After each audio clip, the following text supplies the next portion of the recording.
asalaamu calaykum waraxmatullaahi tacaala wabarakaatu. kusoo dhawaada barashada luqadda ingiriisiga new words, erayo cusub oo ku saabsan words about fishing. Magacayga waa Cabdi. Maanta halkan waxaan ku baranaynaa erayo dhowr ah oo ku saabsan kalluumeysiga. Words about fishing, erayo ku saabsan kalluumeysiga. Fishing waa kalluumeysi. Fishing waa kalluumeysi. Fish waa malay. Fish waa malay. Fishing line waxaa la dhahaa cangariga ama fiilada malayga lagu qabto ayaa la dhahaa. Fiilada oo malayga oo inta la geliyo maqaalinta lagu qabto ayaa la dhahaa fishing line. Fishing rod iyo fishing pole. Fishing rod iyo fishing pole waxaa la dhahaa bir oo fiilo ku jirto oo maqaalin leh oo saas oo casri ah oo badda markii lagu tuurayo fiilada si fiican ugu dhaceyso badda, usha lagu kulumeysto oo xiriga malayga iyo maqaalinta wata. Fishing rodna waa la dhahaa, fishing pole na waa la dhahaa. Labadaba waa loo isticmaalaa. Marka anla iyo fisherman. Anla iyo fisherman waxaa la dhahaa qofka kalluumeysatada ah. Fishing boat waa doonta kalluumeysiga. Fishing boat waa doonta kalluumeysiga. Aan ku celiyo words about fishing, erayo ku saabsan kalluumeysiga. Fishing waa kalluumeysi. Fish waa malay. Fishing line waa fiilada lagu kulumeysto. Fishing rod, fishing pole waa ul oo dheer. Fishing line markaa ku kulumeysanaysid xiriga kalluumeysiga ama fiilada kalluumeysiga gacanta ayay kaa goynaysaa. Maxay fiilada way dhib badan tahay. Marka hadda dadka badanaa waxay soo gataan fishing rod ama fishing pole. Fishing rod waxay ka caawinaysaa usha gacanta ku qabsanaysaa, waa wareejinaysaa fiilada. Marka gacantii kaama sarmeyso malaygana si tartiib ah ayaa u soo qabsan kartaa. Malayada xoog badan hataa ku qaban kartaa ushaas. Way kala tayo badan yihiin. Marka kuwa tayo lahaa jiro iyo kuwa aan tayo lahayn. Fishing rod waa usha oo fiiladaas wadato iyo maqaalinteeda oo lagu kulumeysto. Fishing pole waa la mid eedana. Anla waxa waaye fisherman, qof kalluumeysato ah. Qof kalluumeysato ah ayaa la dhahaa. Anla sidoo gaar waxaa loo dhahaa laakiin qofka ku kulumeysta fishing rod iyo fishing pole. Fishing boat waxa waaye doonta kalluumeysiga. Doonta oo lagu kulumeysto ayaa la dhahaa fishing boat. Marka ereyada qeybaheeda kale aan u gudubno. Qeybaha ereyada kale aan u gudubno. Spear fishing waxaa la dhahaa markaa ku kulumeysanaysid waran. Spear fishing waranka ku tuuraysa oo mudaya kadibna waa soo qabsanaysaa. Waxaa la dhahaa spear fishing. Inkastoo badanaa dadka ayna saan sameynin oo qaar dhifa ay jecel yihiin spear fishing. Pole fishing ayaa jira idana. Pole fishing waa waaye qaansada iyo falaarta aad ku kulumeysatid ayaa la dhahaa. Pole fishing ayaa la dhahaa. Qaansada ama falaarta markaa malayga ku dhufatid aad soo qabsatid ayaa la dhahaa pole fishing. Marka inshore fishing waxa waaye marka xeebta doonta meel aan ka fogeyn ay ku taagan tahay meeshaad ka kalluumeysanaysid. Inshore fishing ayaa la dhahaa. Offshore fishing waxa waaye marka doonta fishing boat meel dheer aad la aadid oo badweynta aad la aadid ayaa markaas soo kalluumeysanaysa ayaa la dhahaa offshore fishing. We are going offshore fishing. We are going inshore fishing. Waxaa u soconaa inaan xeebta ka kalluumeysano ama meel u dhow. Ama offshore fishing waxaa u soconaa badda weynta inaan kasoo kalluumeysano. Salt water fishing waxa waaye markaad ka kalluumeysanaysid badaha, biyaha cusbada leh markaad ka kalluumeysanaysid oo badaha ayaa la dhahaa salt water fishing. Fresh water fishing ayaa kasoo horjeeda oo ah fresh water fishing waxaa la dhahaa markaad ka kalluumeysanaysid lake, haraha, river iyo webiga markaad ka kalluumeysanaysid ayaa la dhahaa fresh water fishing. Fishing gear waxa waaye qalabka kalluumeysiga. qalabka kalluumeysiga oo isugu jira fiilooyinkii, maqaalimihii iyo maxay ahayd doomihii, waxaas oo dhan waxaa la dhahaa, iyo cantalaashii, waxaas oo dhan waxaa la dhahaa fishing gear. marka aan ku celiyo spear fishing waxa waaye markaa ku kalluumeysanaysid waranka. bow fishing falaarta ama qaansaha markaa ku kalluumeysanaysid ayaa la bow fishing.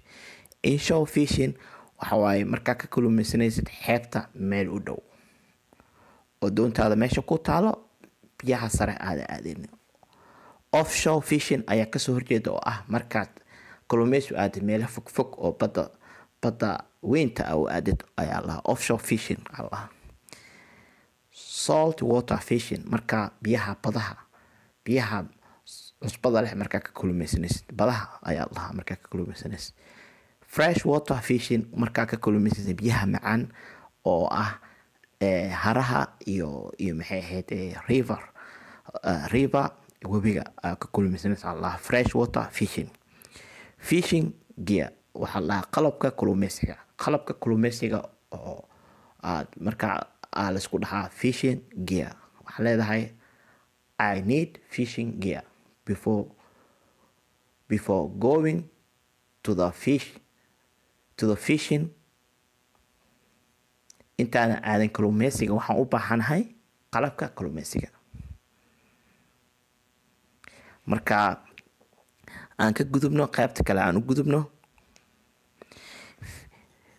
fishing gear waa qalabka kalluumeysiga. bank fishing waxaa la dhahaa webiga jiinkiisa markaa ka kalluumeysanaysa. bank fishing webiga jiinkiisa markaa ka kalluumeysanaysa. hook waxaa la dhahaa maqaalinta. leo waxaa la dhahaa markaad pet ama leo waa isku dhow yihiin, laakiin leo waxaa la dhahaa malaay yaryar oo caaga markaa maqaalinta gashanaysid. malaaygaas yarka oo caaga ah oo malaayga lagu siraayo oo looga dhigayo cantalaasha ayaa la dhahaa leo oo lagu soo sabanayo. malaaygaasa gashanaysaa, malaayga aa gashanaysa oo caaga ayaa la dhahaa leo. pet waa cantalaasha. waxay rabtee noqortaa hilib ka dhigi kartaa. pet waxaa ka dhigi kartaa hilib oo kale, ama pet fish malaay yaryara ayaa intaa soo dabatid ayaa aad u isticmaali kartaa cantalaasha. pet fish waxaa la dhahaa malaayaha yaryariiska ee cantalaasha laga dhigto. fishing net waxaa la dhahaa shabaqa lagu kalluumeysto. bite alarm waxaa la dhahaa qalab waxa waaye malaayga markuu maqaalinta galo kuu sheegaya oo qeylinaya. adiga waa maqaalimo badanaa haysataa iyo fishing pole badan oo ka kalluumeysanaysid. marka doomaha badanaa isticmaala oo casriga waxay ku xiraan bite alarm. marka kii la galo markaas ay kasoo ay soo jiidaan. kii kalena weli kalluumeysiga waxay u taalaa badday ku tuurayaan. markaas saddex xab ay wataan oo ama markaas bite alarm ugu xiran mid kasto. midkii oo malaay ku dhacaba oo malaayga galo maqaalinta malaayga galo waxaa ka baxaya dhawaqa. bite alarm alla dhawaqaas markoo dhan waxay ogaanayaan inuu malaay galay. markaas way soo jiidayaan. bite alarm ayaa la. marka aan ku celiyo fishing gear waxaa la qalabka kalluumeysiga. bank fishing waxaa la dhahaa markaa ka kalluumeysanaysid webiga jiinkiisa. hook waxaa la dhahaa maqaalinta. leo waxaa la dhahaa malaayada yaryarka ee caagagta ah oo artificialka ah, kuwaas oo loo isticmaalo sida cantalaasha. pet waxaa la dhahaa cantalaasha. pet fish waxa waaye malaay yaryariis oo loo isticmaalo cantalaasha oo laakiin malaay sax ah. pet fish. leona waxay ku duwan tahay malaay sax maaha, waa artificial. fishing net waxa waaye maxay ahayd shabaqa lagu kalluumeysto ayaa la dhahaa fishing net. bite alarm waxa waaye alarm baxa markii maxay ahayd maqaalintaada oo malaay galo. markaasayta ayaa bite alarmkaas ayaa yare. markaas waxaad ogaanaysaa midda malaayga ku dhacay. taas ayaa waxay u sahashaa doomaha casriga shaqadooda ayay u sahashaa. bite alarm badanaa ayagaa isticmaala. aan u gudubno qaybta kale. Love bait waxa waaye malay nool ama cantalaal nool oo aad ka dhigatid cantalaal nool, ama waxa waaye tixrigii red worms ayay u isticmaalaan badanaa. oo nool waxa waaye wax nool aad ka dhigatid cantalaal, malaay yar oo nool oo cantalaal noqdo. Love bait ayaa la dhahaa. Diving waa qusitaanka. Diving fin waxa waaye kobaha markii la qusayo la xirto ayaa la dhahaa. Diving fin ayaa la dhahaa. Snorkel waxaa la dhahaa tubada hawada ku siinaysa oo markii la qusayo la xirto. Diving mask waxaa la dhahaa maaskaraha la xirto markii la qusayo oo indhaha ka celinaya biyaha. Ookiyaalaha weyn ayaa la dhahaa oo indhaha ka xiraya biyaha si indhaha biyaha ka geli markaa qusaysid. Diving mask. Aan ku celiyo, love bait waxa waaye cantalaal oo nool waaye, oo malayga yar waaye oo nuuxsanayo, markaas wuxuu u malaynaa wax nool qabo uu isleeyahay, laakiin asiga lagu qabtaa, malayga lagu qabtaa. Love bait. Diving waa quusitaanka ama muquurashada, ama badda hoosteeda markaa gelaysid oo hoos oo badweynta hoose aad quusaysid ayaa la dhahaa diving fin. waxaa la dhahaa kobaha la xirto marka la quusayo ayaa la dhahaa. Snorkel waxaa la dhahaa tubada hawada ku siisa marka aad quusaysid, oxygen-ta ku siisa marka quusaysid. Snorkel ayaa la dhahaa. Diving maskina waxa waaye maaskaraha aad xiranaysid, ookiyaalka maaskaraha aad xiranaysid marka aad quusaysid, oo biyaha kaa celinayo inay soo galaan indhaha ay kaa galaan iyo sanka. markaasite diving mask ayaa u baahan tahay markasta aad quusaysid, iyo snorkel iyo diving fin ayaa u baahan tahay. saddexdaas ayaa u baahan tahay.